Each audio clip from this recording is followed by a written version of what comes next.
The original Knack was met with a decidedly lukewarm reception, and for good reason.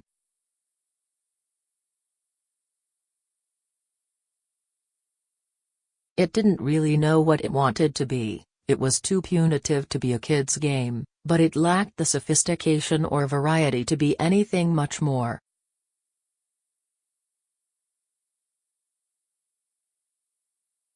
The sequel isn't without problems, but it's much improved, with a solid mix of gameplay elements, anchored by fun combat and good pacing.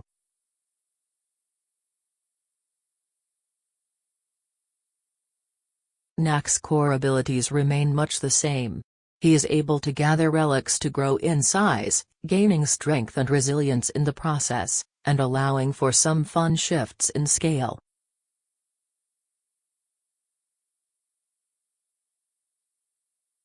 These are still very much prescribed. There's no player strategy associated with growing larger, but that doesn't mean it's any less entertaining to rampage through a city as a 20-foot leviathan, sweeping aside enemies that once offered a challenge with a single blow.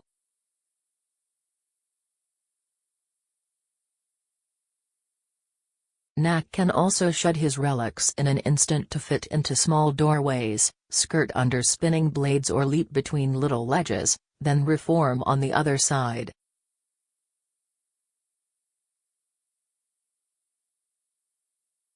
It's an enjoyably dynamic ability and heavily factors into Knack 2's platforming, puzzle solving and secrets.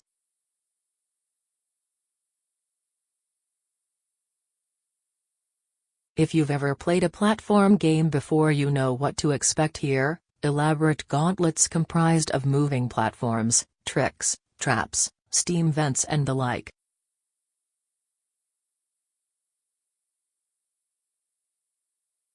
The puzzle solving is similarly familiar. You're shifting blocks around, weighing down pressure-sensitive switches, bouncing lasers off mirrors to activate doohickies and so on.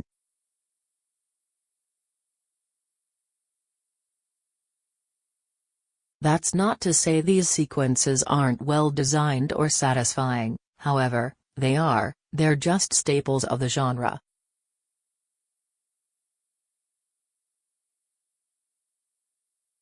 There are just enough ingredients to keep things fresh too. Like the last game, Knack can gain an armor-like shell made up of different materials like ice, metal or iron.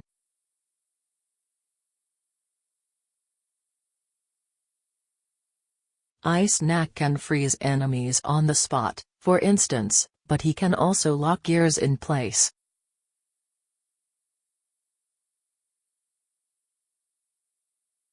And if you shift back to small Knack from any of these forms, you'll leave behind a statue that can be used to weigh down switches.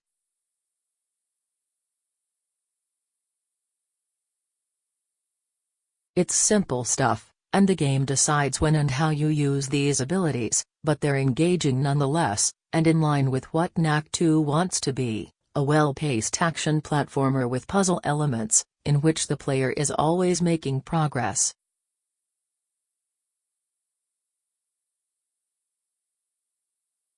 To that end, checkpointing is generous, so if you miss a jump or get killed in combat, you're generally only moments away from where you died.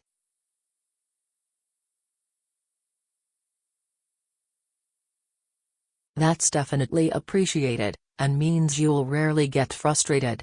On normal difficulty there are a few minor challenge spikes, but it's pitched about right for average gamers, and combat encounters mix and match enemies to force you to prioritize and use different tactics.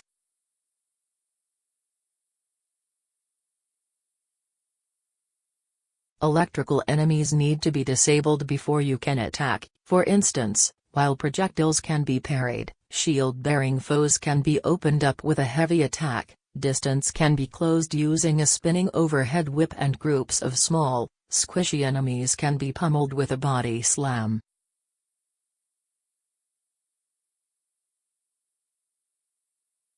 There are some neat touches that add additional layers to combat too, such as the ability to stun enemies whenever a sunstone is shattered, so you can factor any sunstones in the combat arena into your plan for dispatching the pack.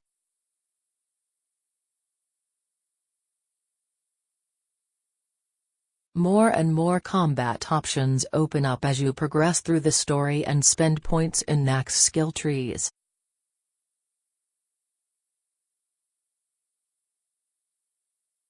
Perhaps the most pleasant surprise in Knack 2 is just how much fun co-op is.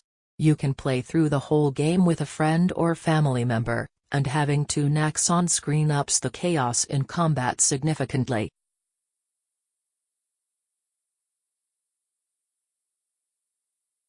There are some clever gameplay flourishes that are only available in co-op too, such as the ability to kick the other player into enemies, set off explosions by body slamming your co-op partner and literally punching relics off them like a machine gun.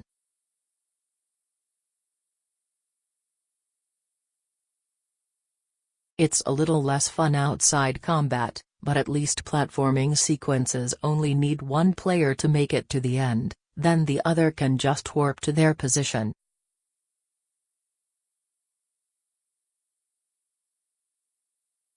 It's the ideal solution for younger co-op partners. Given how much fun Knack is to control, it's a real shame that outside of gameplay he's one of the blandest characters in modern video games.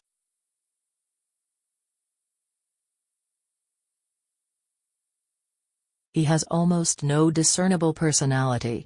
He's simply up for whatever, clobbering things generally, and most utterances are perfunctory at best. "Let's do this," as if he's channeling Vin Diesel but forgot the powerful personality behind the laconic style.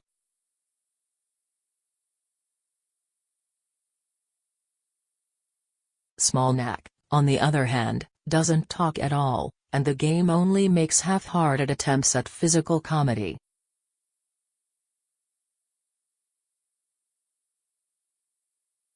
It's a massive missed opportunity. Knack is meant to be a mystically sentient life form, new to this world, essentially, so why isn't that explored? Where's his sense of wonder? Or confusion? Or growing understanding about the world?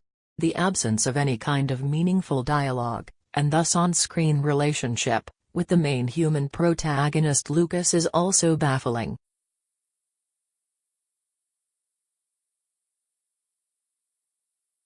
Shouldn't their dynamic be at the heart of the game? There was so much more Japan Studio could have done with this duo.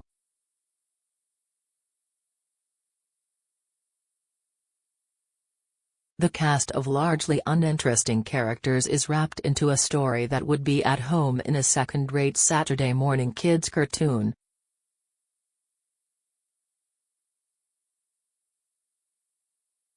It's a tale of high goblins and city-devouring robots, ancient technologies and revenge plans. With some painfully awkward adolescent romantic tension tossed in for good measure.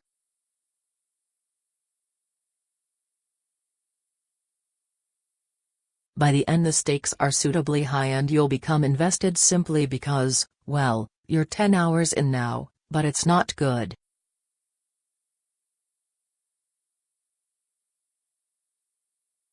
Knack 2 is pretty uneven in terms of its presentation overall. There are moments of beauty, and the direction during the quick-time events is appropriately stylish and energetic, but the worlds on display are merely adequate from a technical perspective, and your companions are disappointingly wooden, lacking in anything but the most basic of animations during missions.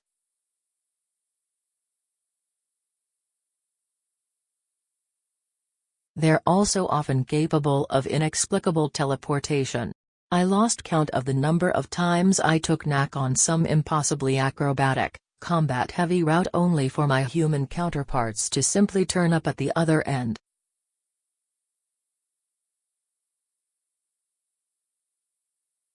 One section sees Knack literally beam himself over a gaping chasm using a power available only to him, and moments later, there they are.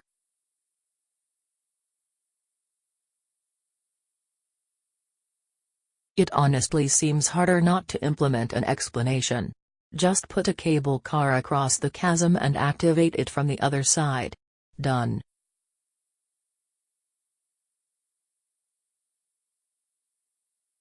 In a later mission they actually appear ahead of you, on the other side of a bridge that's out.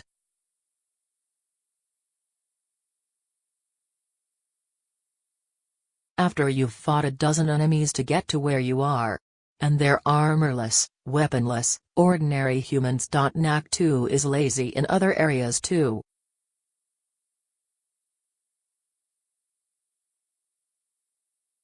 We're all used to being artificially locked in an arena until we've defeated the enemies and can progress, for instance, but most games at least go to the effort of making it, like, an energy barrier or something blocking the way.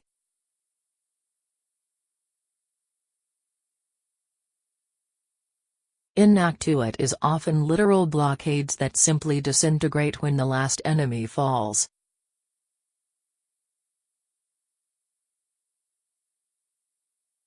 It doesn't really matter in gameplay terms, but it all adds up to a game that feels slapdash in many areas, and underestimates the intelligence of its audience.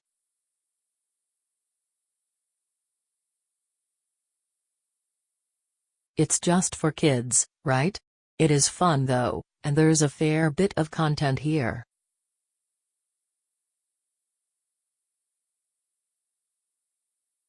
You're looking at around 12 hours from start to finish to play through the story, which then unlocks New Game Plus, as well as a time attack mode that offers a host of bespoke challenges, and the ability to redo any level to finish off submissions.